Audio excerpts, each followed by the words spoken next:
Good day, everyone. I am Matt Harrison, and you are listening to the Geary Cast, the Malaga fan podcast for all the Gearys out there. This coming Friday night, Malaga are going round their mate's house as they head down the road to Nuevo Los Carmenes to take on our friends Granada.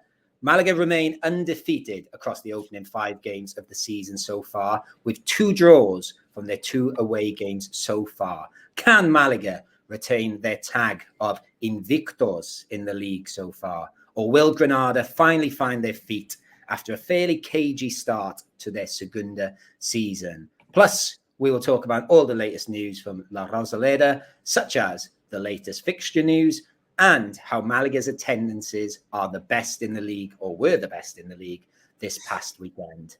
And speaking of good attendances, we certainly have a well-attended podcast this evening, and perhaps a volatile atmosphere brewing, as we not only have a Malaga end here at Estadio de Guiricas tonight, but we have an away ultra lurking in our stands soon. Stands too. Anyway, I'll introduce the Malaga end first. Hello, Nick Bell. How are you? Hi, Matt. You all right? I'm all right too. Yes, it's really into the mixer of work now, hence why I couldn't do the last pod, but very good. I enjoyed listening to the review show on my way to work and from work today. So check out. I enjoyed listening. I enjoyed listening to the Vamos this afternoon as well, and reliving our experiences for the weekend. And I won't lie to you, Matt, I've struggled to get up for work these past few days, knowing full well I'm not going to meet you for a canyon in La Pecha at dinner time. I've actually got to go and work and earn for a living. It's a tough adjustment, to say the least. Yes, so we will say, and now we are going to be previewing the Granada game. But if you want to hear what Malaga did on the pitch on Saturday night, go and listen to the review show with Nick, Luke, and Chris. And if you want to hear some of the stuff that happened off the pitch, there's also a Vamos episode where we're sort of like, we've got all our content sort of in a big sort of Gearycast burger this week, in a smash burger, because it's all smashed together. Anyway, I did touch upon in the intro that we do have an intruder amongst our ranks today, because also joining us is an unfamiliar face to the Gearycast crowd, but certainly a familiar face amongst Granada fans. I'm delighted to introduce Granada's number 1 Geary supporter, I think. It is our friend Aidan Shearer. How are you doing, Aidan? Yeah, I'm good, thanks. Just excited for the game on Friday. I'm glad to be with you speaking about the game. Great stuff. So obviously we will preview the game coming up on Friday shortly. And obviously you may have noticed that Aidan doesn't sound very Andalus there. He does have quite a strong accent. So maybe we'll find out when we get to that preview part, who is he and where's he from? But I'm sure we can get him involved in some of the news. We've had Luke Chambers put the news together tonight, Nick, and he's gone straight away. We talk about attendances a lot, but this past match day, Malaga had the highest attendance in the league. We do like celebrating this stuff, don't we, Nick?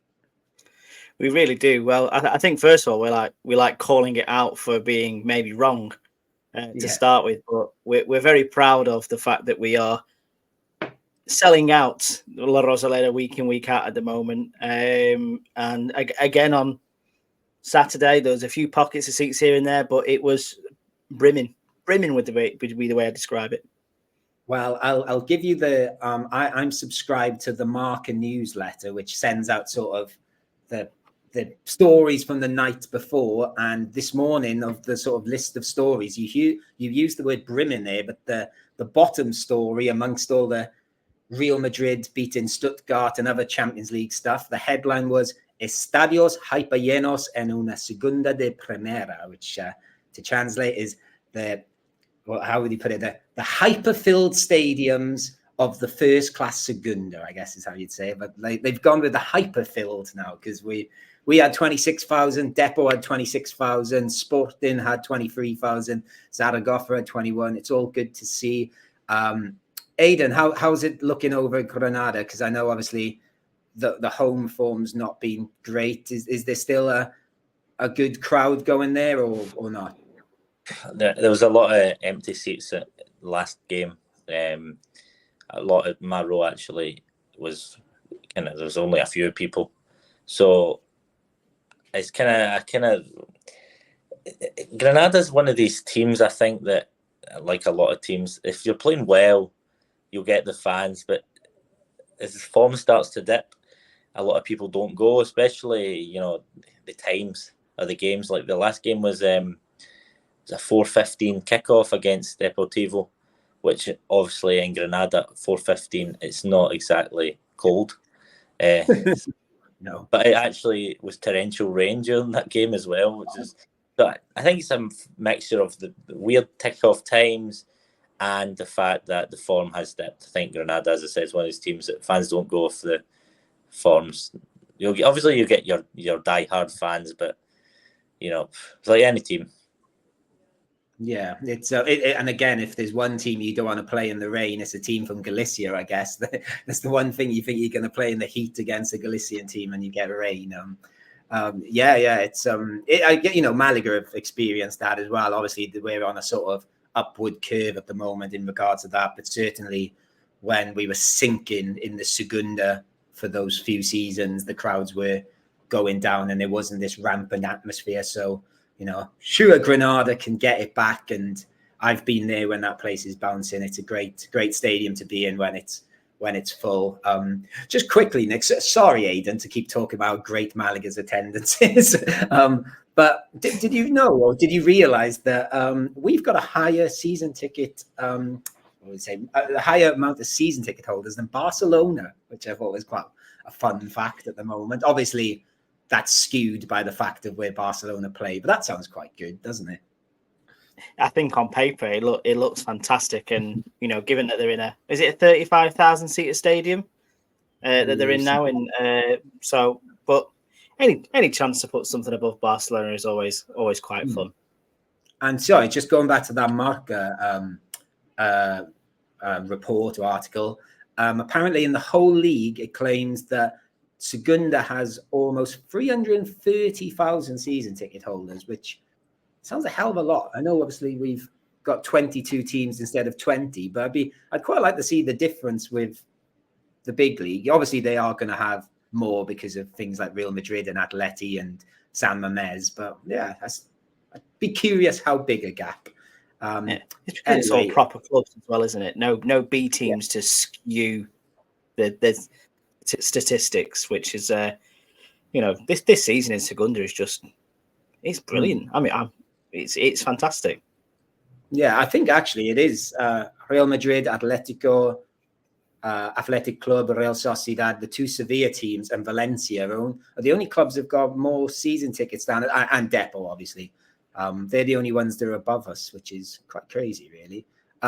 Sticking with grounds and sticking with grounds, I guess. I know you guys spoke a little bit about it in regards of Atletico Malagueño on the review show, but Kiki Perez did an interview with Minuto 91 this week about the sports city.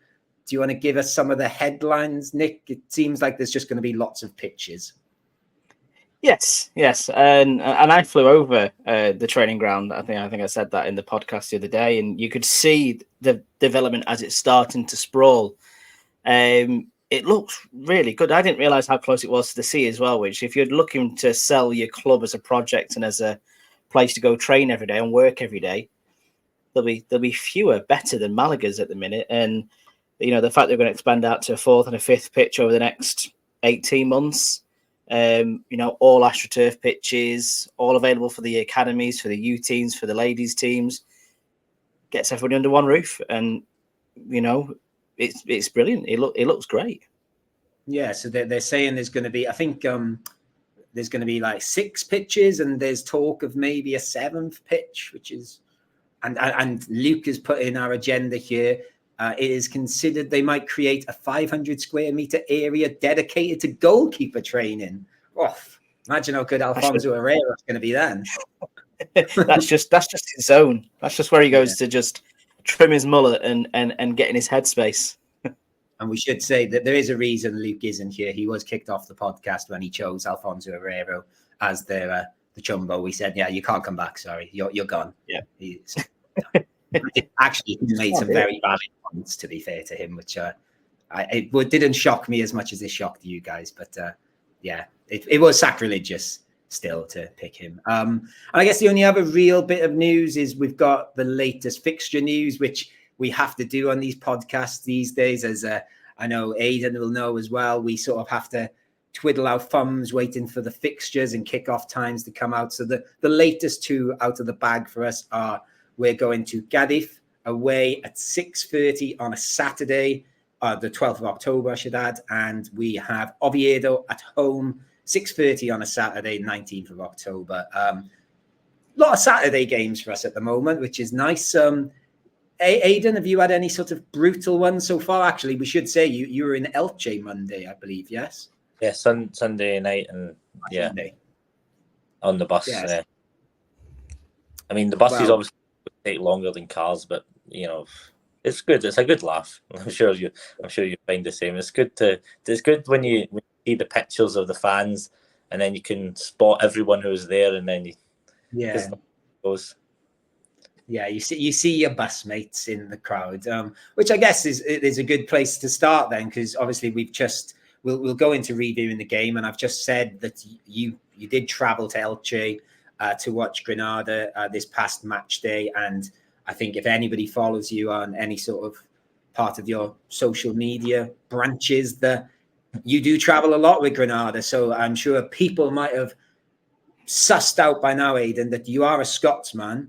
So, like Nick Bell, who also identifies as a Scotsman, and most of the time, so he's a real Scotsman. Yeah. So, I guess because we've not had you on the podcast, we should know your story. How does a Kilmarnock fan get to be in such an ardent Granada fan? Well, it all started when I did my Erasmus in Granada in 2018. And then I kind of fell in love with the city, like most people who come to Granada do. So I went back to Edinburgh to finish my degree at Heriot Watt, and actually found a job in Malaga for about. Was there for about a year and a half, I'd say. I think, yeah, a year and a half. Or sorry, just under a year. And I found a new job that enabled me to work from home. So I'd obviously always wanted to go back to Granada. So I went back to Granada, and I'm a big fan of supporting your kind of local club. So the fact that I lived in Granada, I was like, well, I'm going to get a season ticket. And first season I got a season ticket, I only travelled to 2 away games. But then first away game was Mallorca away, and we won 5-2. So I was like, well, this is actually really fun. So then I started second year and third year, and now on to the fourth year I've started going to away games, and yeah, I just really enjoy it. It gives you something to do, it allows you to meet people, and you know, yeah, it's good when you win. Obviously, most of the time you lose, but especially last season. But yeah, it's worth it. And we have to say, your love for Granada must be very strong, because you said you lived. I know you lived on the Costa del Sol, and if Malaga couldn't turn you away from them, then you really are committed for them. Yeah, because I think.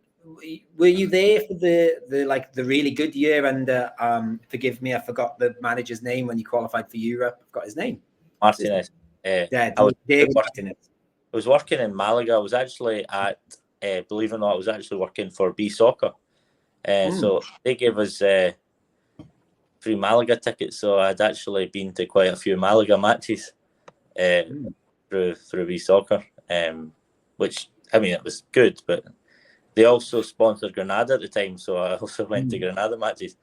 But yeah, I mean, that I do enjoy going to the Rosaleda. It's one of the kind of games you look for in the calendar, and I like going down to Benalmádena. You know, I've been with the Giri Army and their bus before. They're all really brand new people down to earth. So yeah, I really love going to Malaga for the matches.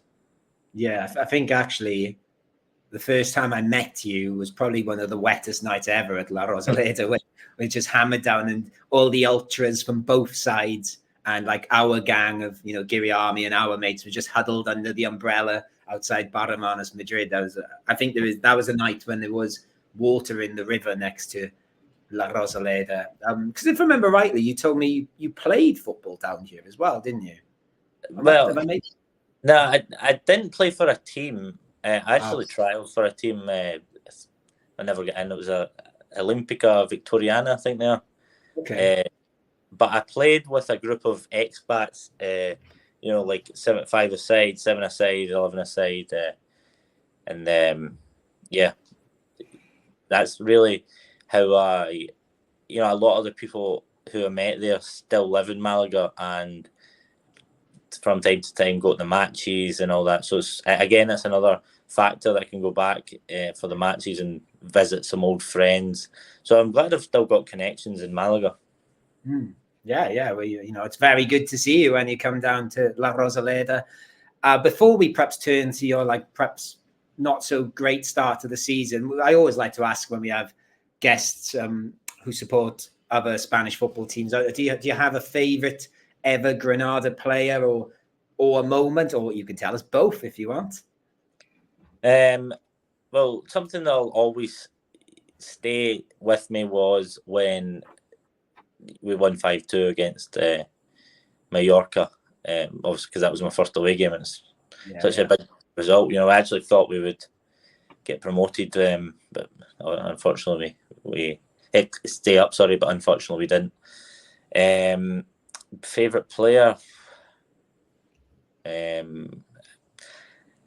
don't know. I think the most exciting player I've seen is Brian Zaragoza, obviously. And he was obviously. I was going to ask about him.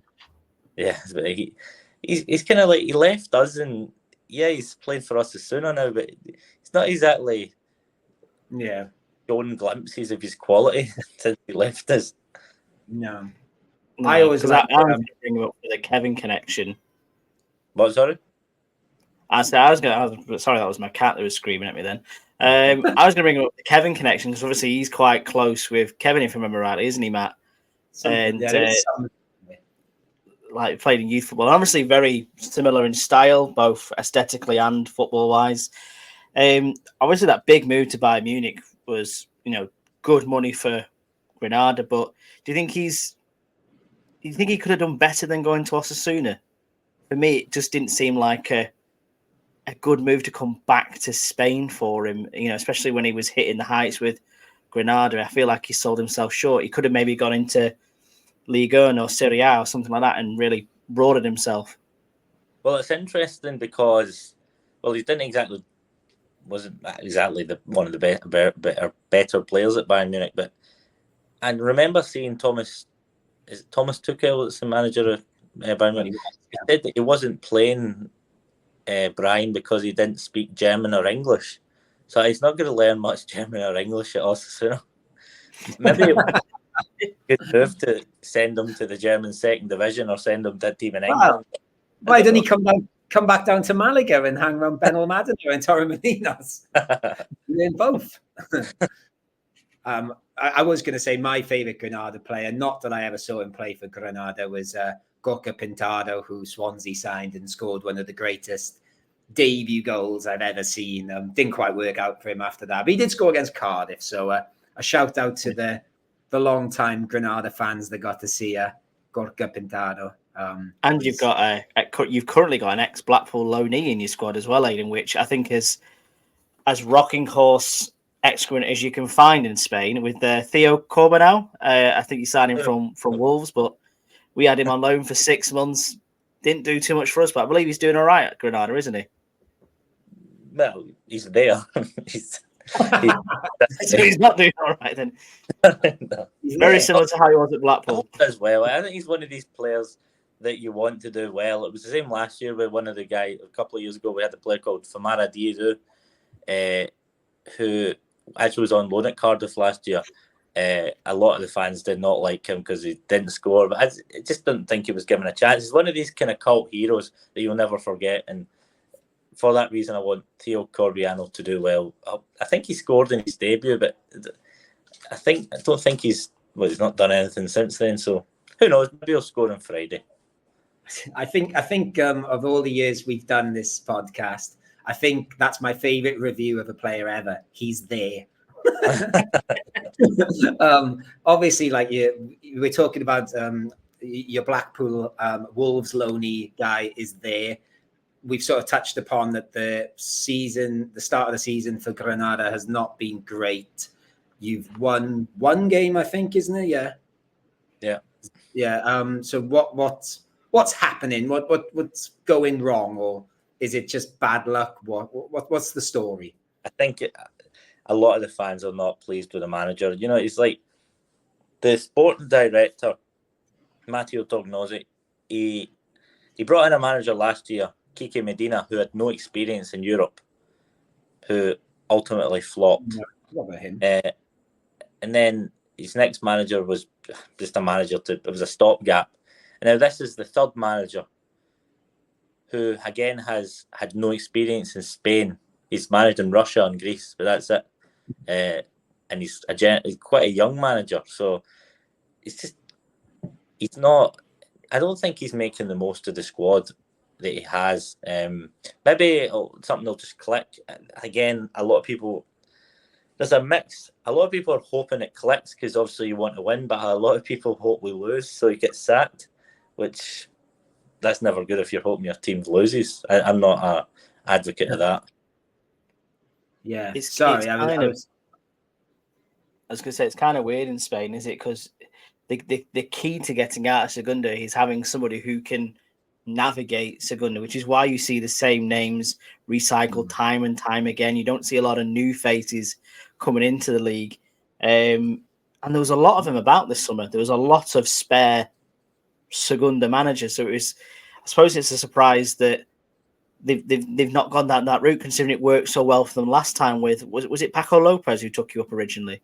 Yeah. So, you know, you'd go tried and tested, wouldn't you? But it seems like a strange direction for him. Yeah, sorry. Yeah. I looked at the squad and I knew something about your manager, but I've just Wikipedia'd him and I realized I don't know that much about him. I knew he was at Spartak Moscow, but I didn't know the rest. He has been all over the shop, hasn't he? He's been in Switzerland with Chiesa and Lugano, Ascoli in Italy, Volos in Greece, Basel in Switzerland again, Spartak Moscow. Quite a mixed bag. It's like Football Manager. Yeah. He's just been applying for every job that's came up, and he's got the Granada job. Well, he's had some nice holidays apart from the Moscow part at the moment. I guess it's that is a very strange appointment. What about then? What about the players for us to watch? Is there? Or perhaps actually, first of all, before we ask on players, what sort of, if you had to put your finger on a sort of, I don't know, playing philosophy for Granada at the moment, how would you put it? Is it attacking? Is it too defensive? Is it just a mess? I don't know. How's it looking? Don't really have one. I think it's just a bit of a mess. Yeah, I mean, we actually have an ex-Derby County player who one of Matt Rhines from the Segunda Spanish, who told me that he was absolutely terrible at Derby County in League One or the Championship. So he's done all right at Granada, but again, he's one of these players that's, if you want the level to go up, I don't think he's good enough at it. We have a good squad, you know, like Manu Trigueros, for example. He's played in the Champions League. Reiner. Well, he was the one I wanted to ask about. Is there excitement around him? Because he's, you know, he was a Real Madrid Brazilian number 10 wonder kid, or that's what he was meant to be, and it's not quite worked out for him. Yeah. Well, he missed the sitter the other day. Like, he should have scored. He's not really done, but he's only played 2 games. But I was excited by the signing, but if you've got a player who's just kept going out and loan, never actually had a chance, never actually played with Real Madrid, you've got to ask yourself, is it really that good a signing? It was the same last year with Jesus Vallejo, who's on the books. Like, look at all the trophies he's won at Real Madrid. Jesus Vallejo, but play, it was terrible. He was always out injured for us, and yeah, it's a gamble. I hope it pays off. Yeah, you guys, you signed Zidane as well, haven't you? Was it the goalkeeper Zidane? He's a good money, but you didn't play him in the last game. So it's like, oh, is he injured? Is he? I thought there was a story there. A sub goalie called Martin Martinez, who he's made quite a lot of errors, and so the Spawn director was like, "That's it, finished. We're not making any more signings."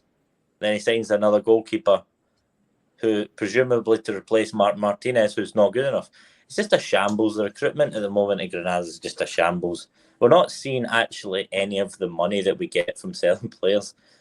It's like I don't actually know where it's going, but yeah, just a good omen for us here, Nick. And I'm going to come up with some other good omens later. But I think I've seen Lucas Zidane play about 3 or 4 times, and he's always awful. I know he's good. I hear enough people tell me he's like a top quality Segunda goalie, but he doesn't seem to play well in front of me. Actually, I just realised I'm not there, am I? So maybe he will play well. the omen will be ended if you're not there, but you're gonna have to go now. Yeah, I know Miguel said they were leaving at 4. You might have to run. Yeah, I'll just be pointing. I'm here, Luca, and he's like, "Oh, not the Welshman again." No, is so. I don't know. Did we establish is there a player for us to keep an eye out for in this game? Because, like I said, the one I'd be excited about is Reiner, just because I think it's fun. Getting back to his base, Asuni's actually our only attacker that scored a goal. He scored the other day. We get Gio Chiashvili, who's a Georgian internationalist. Hopefully he's all right. Hopefully he comes good. It's an exciting.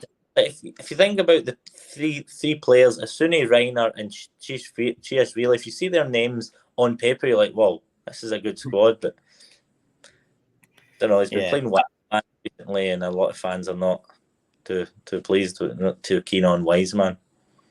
But yeah, Wiseman always seems to have a cracking game against us as well, though, doesn't he, Matt? Like I remember when he was at was it Real Valladolid a few years back, and he ran the show. He was like just unstoppable. But my belief is he's maybe gone off the boil the last couple of years, especially up in La Liga. He was on loan in Segunda last season as well, wasn't he, if I remember rightly? But yeah, he's always good for a goal against Malaga, to be fair. So I'll be watching out for him if he's playing. Yeah, I thought he'd gone somewhere. I don't know. I thought he'd gone. He was on loan last year at was it Sabatino? Yeah, that's right. For some reason, I thought he might have gone permanently. Yeah, I knew he was out in Italy, but I wish he did. But anyway. Well, you've got a Brazilian, a former Brazilian wonder kid, and at the moment, Georgian footballers are really cool. So that's quite fun. Tell you what, we've got your view. You've been in the stands and watching this, directly, Aidan. So just in case, your head and your heart is all over the place and you're seeing this all wrong, we'll just check with another Spanish Segunda expert. We're going to go over to Alex Fitzpatrick for our usual sort of lowdown on the opposition. And then maybe once we've heard from Alex, we can come back to you and see if you agree, or if you want to, you can disagree with our Spanish Segunda expert. But yeah, here is Alex Fitzpatrick of the Spanish Segunda show with his take on Granada. Malaga kick off match day 6 on Friday night against Granada in the Nuevos Los Comunes. And it's been a stuttering start to the season for Granada. Abascal. I assume it's supposed to be playing something. I don't know if the buttons aren't working. Was it playing something? It was playing something, yeah. I was listening. I'll cut that bit out. Let's go again. Malaga kick off match day 6 on Friday night against Granada in the Nuevos Los Comunes. And it's been a stuttering start to the season for Granada. Abascal, their coach, has switched from 4-4-2, which he played all the way through pre-season and in the opening games of the season, to 3-4-3 as his chosen formation. Always a sign that things are not going well when you make that sort of change so early. And he is under pressure. He doesn't have any experience of managing in professional football in Spain. All of his experience has come outside of Spain, and he is still a relatively young and inexperienced coach. So far, with Granada, he's got 1 win, two draws and 2 defeats from the 5 games that they've played so far this season, and no home win amongst all of those. In their promotion season, Granada went the entire year unbeaten at home and have yet to put 3 points on the board in their own backyard. They've also played 3 sides that Malaga have faced so far this season. They've lost to Albacete on the opening day at home, beaten Racing Club de Ferrol away from home, and lost at home to Huesca. So you can see when you compare the results of the 2 sides alongside each other that Malaga are definitely coming out on top in that one. As I said earlier, they play a 3-4-3 formation, 3 central defenders and wing-backs pushing into midfield, 3 forwards. Manu Trigueros, formerly of Villarreal, he is the star in central midfield. Renier, the wide forward on loan from Real Madrid, he is a wonder kid, a lot of promise and quality on the ball from him. And of course, Azuni up front, he is their big threat. He was the top scorer in Segunda when they were promoted. It is a good time to be playing Granada, though. Luz and Abascal could be sacked. He is massively under pressure. It's going to be a cracking game, and I'm sure a full house on Friday night for Granada against Malaga. There you go. Thank you to Alex Fitzpatrick. And as always, if you want to learn more about the rest of the league, the Malaga, it's a pleasure to play in the La Liga hypermotion, or the hypertension as people like to call it. And do go and listen to the Spanish Segunda show, where you can hear about all the different teams in the league. Aidan, I think a lot of the things Alex said there mirrored what you said. I think he said the same players as you, but mentioned Trigueros as well.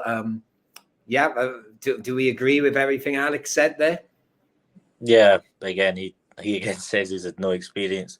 He talks about the fact that it's a bit of a shambles, the tactics at the moment, because obviously changed. So, yeah, I mean, I honestly wonder what he's feeling. He must be really, really under pressure for this game on Friday. Like, imagine like knowing if you lose, that's you out of a job, and who knows where his next job will be, because he's not exactly set the world on fire in Spain. So I don't know if it would be in Spain. And you guys have missed your chance now. Pepe Mel has gone. He's gone to Tenerife. He does like Andalusia. I'd like to think that the Granada manager maybe has at home, like whenever he does finish a job, like, you know, like one of them tombola style ticker things that you can spin around and it randomly lands on a place. So it'd be like, oh, Trinidad and Tobago, cool, I'm off there next. So that'd be fun. Or like he could go to Jamaica with Steve McLaren. Yeah, that'd be fun. He might end up with a Scotland job next day. Didn't you know? God knows what the FFA are up to at the minute. But Nick, what did you think there? I suppose, like, if we're talking about Malaga lining up against this Granada team, Alex made a big point of 3-4-3. That feels like that might suit us a little bit. I don't know. Yeah, I think with the way that the likes of Puga and Danny Sanchez have played the last couple of games, it gives us a lot of space in places where, you know, we're really strong at the moment. But you can't take anything away from this in terms of, you know, Granada are a very good side. You know, they're one of the better sides in this league, despite their form at the minute.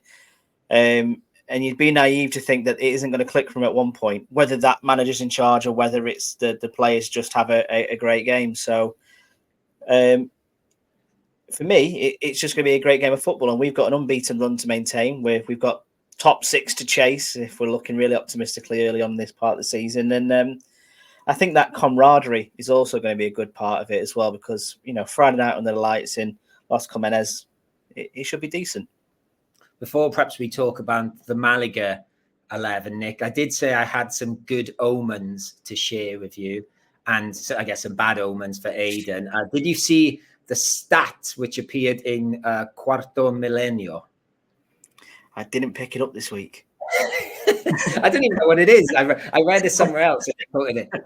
So in 97, 98, and you guys talked a little bit about this on the review show because it was when Buche was the president. So 97, 98 was when Malaga got promoted from the Segunda to the Primera División. We had the exact same points, the exact same results, the same amount of goals scored, and the same amount of goals conceded at this stage. Never guess who our 6th game was against that season. I'm going to go with our near neighbours on this one. I think it might be Granada if we're looking for omens. It was Granada away, and we won 4-1. Oh no. Willie Mills getting a battering this weekend now. Yeah, so just thought I'd throw it out. I thought it was a nice sort of stat to throw out there. I'm sort of joking about the 4-1 there, Nick, but well, I'm not joking. It definitely happened, but it'd be quite ambitious for us to go for that. But well, you tell me. We've drawn our first 2 away games. Do you think we should be more ambitious in this game, or would you take a draw? Because we've said just keep winning these home games and drawing the away games would be fine.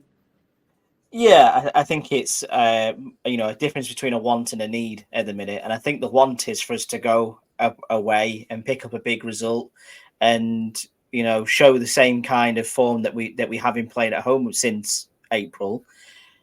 The need, and I think this is where very much Sergio Pellicer sits, is he goes, if I win my games at home and I at least draw my games away, I'm going to be thereabouts at the end of the season, and I'm doing a good job.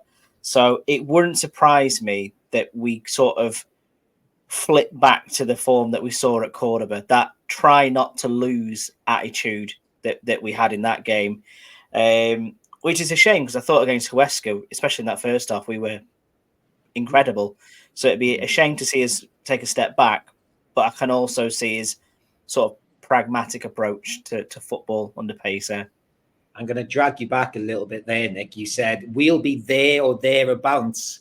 Where is there and thereabouts? What is there and thereabouts for us? Well, what does it say? Promotion form is winning your games at home and drawing away. And all I'm saying is that we've won games at home and drawn away. So I don't want to bring the P word out just yet, but wow, I was waiting for it when I listened to the review show. I thought even I was the sort of jokey one that get carried away a bit, but I was like, flipping heck, guys. Even Marquez was going for it a little bit. I was like, because I'm sure like 2 weeks ago, you're all saying, oh, well, not you all.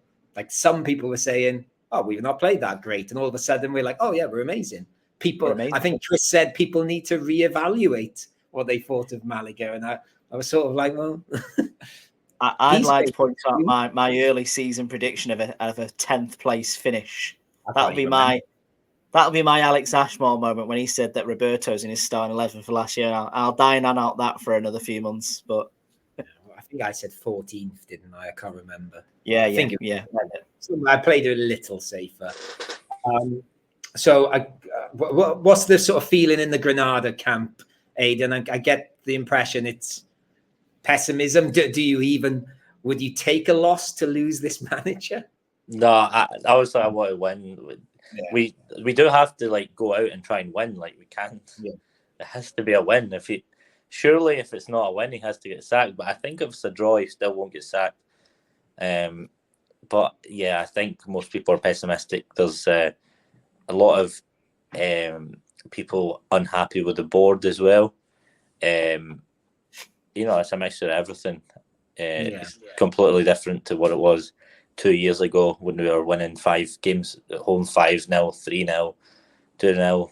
So, yeah. Have the rumours of the Bocco consuming goal machine that is Dione, do you reckon he's going to put some fear in the likes of Rubio and his fellow defenders at Granada, or are you still not too concerned about Malaga's strike force from what you've seen this season? Yeah, I mean, you can never be too certain with Granada. I do think that Malaga have got a strong team that can trouble the Granada defence. See, when we're not playing well, the kind of crowd gets on on their backs, and I think that Malaga. I think Malaga will score. I think they'll score because we're not exactly the best at keeping clean sheets. So, yeah. And I don't think we actually mentioned it on the podcast. You're talking about the crowd. I know we were talking before we pressed record, but you said you've got a feeling that quite a lot of Granada fans have sold their home tickets to Malaga fans. Yeah, I mean, obviously it can never be certain, but I've just heard that or their Malaga fans have bought the home tickets that have went on sale or at the online or at the ticket office. And what you can do at Granada is you can put your ticket up, like lend it back to the club. So say there's several people not going to the game, then you can bet your boots that Malaga fans will be buying those tickets up. So I think we will see Malaga fans, little pockets of Malaga fans around the ground on top of the away following, which I think is 500 fans, is it? Yeah. Bang on 500. Yeah. Do you think there'll be another gran displacimiento? I might need Aidan to teach me some words, like we saw last season, Matt. Maybe the it's not going to be like last year, is it? Because obviously there's 5,000 last year against a B team, but I don't know. I guess a few years ago, 500 fans plus some other fans scattered around the home end would be considered un gran desplazamiento. On a Friday night, I suppose it is a good away following. And for those that don't know and perhaps are listening, that there is this friendship between Malaga and Granada, and it'll be a good atmosphere, but it'll be have some drinks before the game and shake hands after the game sort of atmosphere. So and the tapas and get free tapas. Lots of free tapas. Tapas. It's Aidan touched upon it when he said how he became a Granada fan, but I don't know, in case anyone's listening and hasn't been to Granada before, you will not find many better cities in Spain, full stop. It's a brilliant place. And yes, obviously the highlight is everyone says about the Alhambra, but no, of course it's the free tapas. It's all very good. Nick, I'm guessing, I heard your daughter Ruby interrupt briefly. I'm guessing she must have known we were coming to the starting 11 part, and she just wanted to get in her contribution. So did she have any thoughts on who starts up front for Malaga? Are we sticking with Dione? I'm guessing yes. I've really managed to indoctrinate her to the idea of going with a 4-4-2 and having Castell and Dione up together and top. I'll keep beating that drum because I think from what I saw from Castell in the last match and from what I can see of Dione, I just think they'd be so good together. We just need to make it happen. Plus Castell, Alhambra, Granada. Yeah, it would be like beating a drum, those two together. Yeah, so, but I again, taking my pragmatic pace-out approach to things and putting that particular hat on, I don't think we see any changes to start 11 from what we had against Huesca. I think Aaron Maloney deservedly carries on. Puga and Sanchez in the right and left back positions, and Dione leading the line. We crack on. Yeah, I just wanted to check as well. I put it in the agenda here, and it's more a question from me to you. Can Alex Pastor play? He's back, yeah? I think he is available to select, but I wouldn't select him based on what I've been watching recently with Einar Amonte's form and knowing that, it's not a good sign. A bit Jonathan Woodgate-esque getting sent off in your first 3 games, isn't it? It's not been a great start for him. I think Jonathan Woodgate would have been happy with that in hindsight, really. And I know perhaps we'll just talk about injuries, because obviously you guys covered the Hightam injury on the review show, and that doesn't sound good at all. And I think, it does sound like we might not see him till after the winter break, or certainly not till December at the earliest. But Lobete is back. Again, Kevin, he's sort of slowly getting there, but he's not going to be ready for this, I don't think, is he? No, I think Kevin's sort of getting back into training. Lobete is in and amongst the first team squad, but again, I wouldn't expect to see him start this game, or maybe like another 15-minute cameo. The one that surprised me this week, and we certainly Luke triumphed him on the review show, was Chipete. Obviously, this young goal machine that we have in Atletico Malagueño. He's been in around the first team this week with, I assume, the intention of joining the first team squad in Granada. 2 hat tricks in back-to-back games. I've just been hurt before, though, Matt. We've been here before, and I don't know if I'm ready to be hurt again. I did say, and obviously I wasn't on the review show, and I forgot after the Albacete game that I would do a rapid intro to the review shows if we win games. And, if I can get Lobete and Chupete playing together, that would be perfect for the rhyme. It would lend itself. Yeah, and I guess the only other one, I think you guys said Danny Lorenzo's back in full training, so I guess it's him or Aaron Ochoa Maloney, apologies. And for those that haven't listened, I give him my Biznaga in the Vamos episode, because I realized I wouldn't be on the review, so I did mine at the end. I give Rocco my Chumbo, by the way.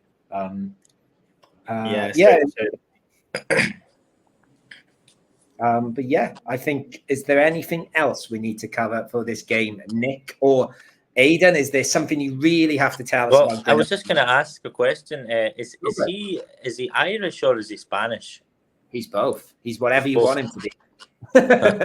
So he is currently representing Ireland at under 19 level. So if you was to ask him, I think he would say he is more the former. But he could be like the Swedish lad that we had a few years ago who's now at Bournemouth, I think, isn't he? Dutch. Sorry, that's the one. But he's now playing for Spain, isn't he? So Dean Hyson. That's the beast. Very, very good. He looks very good. Even his debut for Bournemouth was very good. I've not seen much of Bournemouth since, but so he's from Marbella. So, his name is technically, the Spanish Aaron Ochoa, because we're the Geary cast, we do insist on throwing in the Maloney at the end. Yeah. But yes. Are there any Gearys at Granada? Just to ask. Any what, sir? Any Geary English or Irish or Scottish players at Granada right now, or anyone you know of?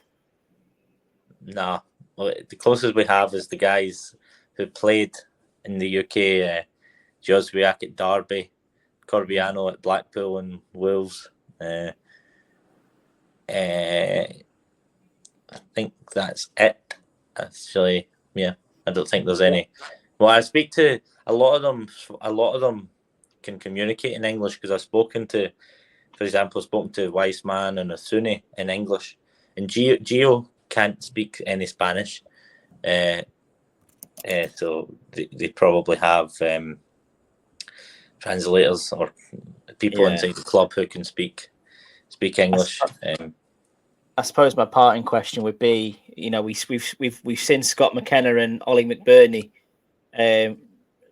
doing the business in Las Palmas. I know they're not doing too well, but they look good whilst they're doing it. If Granada could sign a Scotsman right now, Aidan, who would you be plumping for? I would like to sign Scott McTominay, but I don't think Napoli would allow that. Or Billy Gilmore. I don't think they would have. Ollie McBurney was in La Liga Team of the Week a couple of weeks ago. He outranked Mbappe. He outscored Mbappe in the game against Real Madrid on the. It's not even Scotland have a kind of striker crisis, and he's still not being looked at the. Lyndon Dykes perseveres as a second string striker to a £15 million League One man. The game's gone. The game's gone. Ollie McBurney is a proper adored at Swansea for his 1 year there, but yeah, he's a bit of a lad. so I wonder if there's a story. It must be a story behind why he's not playing for Scotland. I don't know what it is, but I love him anyway. Right, we'll start wrapping things up there. I'd like to say a big thank you to Aidan for joining us. If you're in Granada this weekend and you see a ginger-haired Scotsman. I'm sure you can go over and have a chat, and he will talk to you about all things Granada. I don't know. We can say, Aidan, where can people find you on the old social medias?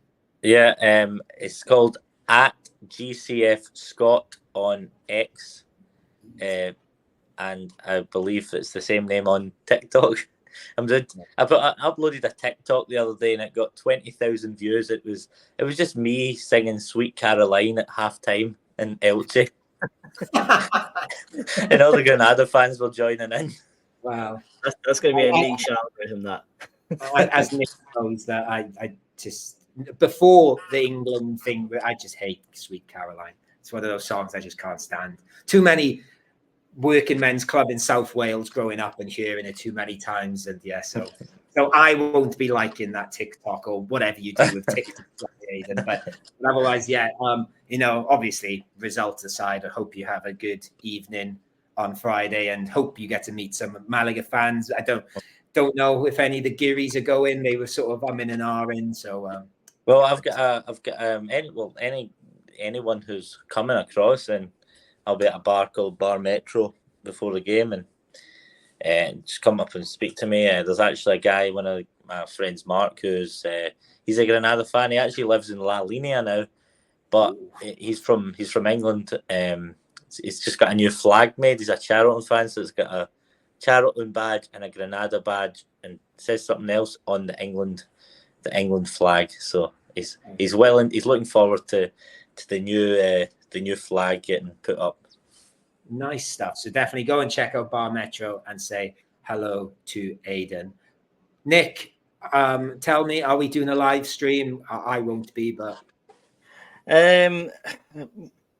okay. I want to, but during this podcast, considering we recorded last night and I was in Spain this weekend, my wife appeared at the top of the stairs here, and the look on her face was not impressive. So I'll test the water, and if we do, she can be invited on to you, Nick. If she's that annoyed, she can come on. Yeah, she can come on and watch the game with us. What do you think about it? Is it on Premier Sports in the UK? Yeah, it will be. Yeah. So there you go. Well done, Aidan. We need that bit of info in there. If you are in the UK, you can watch it on Premier Sports. Like I said, there's the review show out there. There's the Vamos. I'm actually going to watch it in the Marbella Pena bar because they've been nagging me for about a year to go back, and I'd like to go back as well. So I'm going to watch it in the Pena bar, which I haven't been to in over a year after all my travels last year. But anyway, thank you once again, Aidan. Thank you, Nick Bell. Anything else I need to plug? I don't think so. Let's just say goodbye. Adios. Vamos, Malaga.